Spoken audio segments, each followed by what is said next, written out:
ஒரு ஊர்ல பனீஷ்னு ஒரு சிறுவன் இருந்தான். அந்த சிறுவனுக்கு எந்த ஒரு ஃப்ரெண்ட்ஸுமே இல்லை. அதனால அவன் ரொம்ப சோகமா நடந்துட்டே இருந்தான்.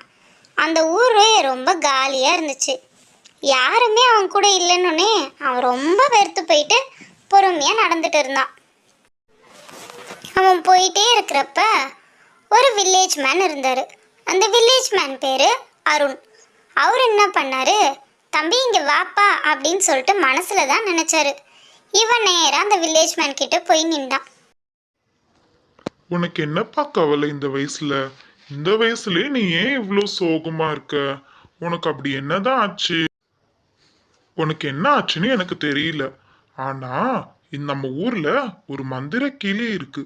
அந்த கிளி கிட்ட போய் நீ கேட்டனா உன் மனசுல இருக்க ஒவ்வொரு பாரத்தையுமே அது இறங்கிடும்.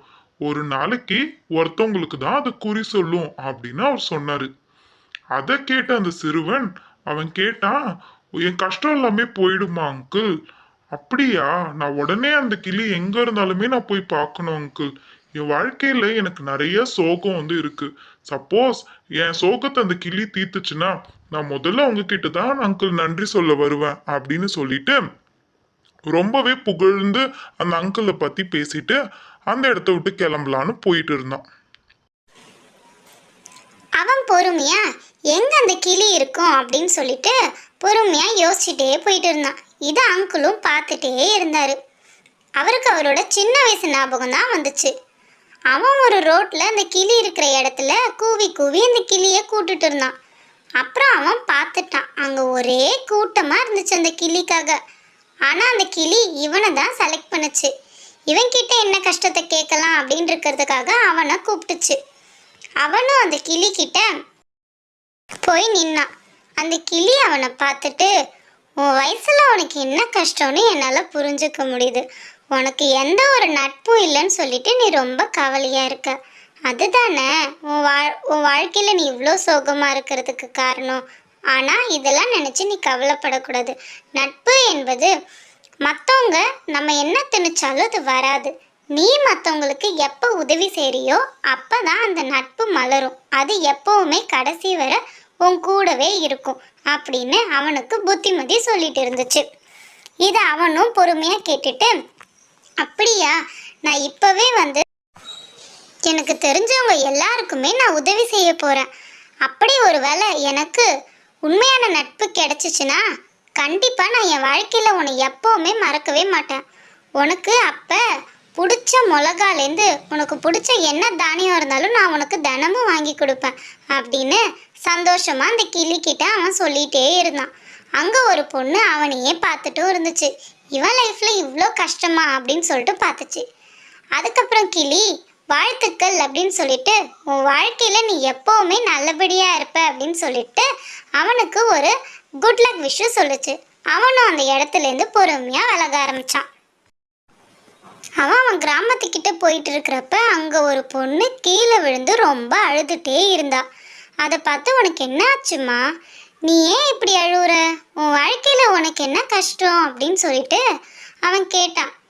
இப்படிலாம் பொம்பளை பிள்ளைங்க கீழே விழுந்து அழலாம் கூடாதுமா, ஏன் இப்படி கஷ்டப்படுற அப்படின்னோடனே அந்த பொண்ணு சொன்னா, என்ன ஒருத்தவன் ரொம்ப டார்ச்சர் பண்ணுறான். அவன் என்னை எப்போவுமே கிண்டல் பண்ணினே இருக்கான்.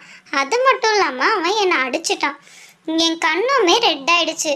இனிமே நான் என் முகத்தை கூட யாருக்கும் காட்ட விரும்பலை அப்படின்னு சொல்லிட்டு அழுதுனே அவன்கிட்ட பேசிகிட்டே இருந்துச்சு.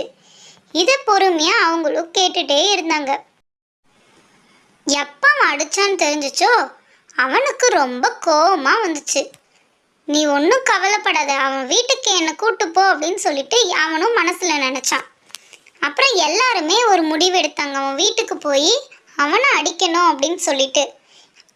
அவன் சொன்னான், என்ன அவன் வீட்டுக்கு போகிறதுக்கான வழியை காட்டுன்னொன்னே அவளும் பொறுமையாக நடந்து போனான். அவளை ஃபாலோ பண்ணியும் இவங்க 2 பேருமே பின்னாடியே போனாங்க. அவன் வீட்டுக்கு போனதும் அவன் மேலே ரொம்ப கோவப்பட்டான். அவன் போயிட்டு, நீ ஏன் பொம்பளை பிள்ளைங்களை இப்படி கஷ்டப்படுத்துற அப்படின்னு சொல்லிட்டு கோவமாக பேசிகிட்டு இருந்தான்.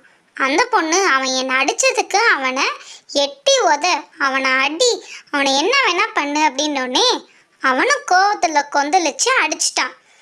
அவனும் கீழே விழுந்துட்டான்.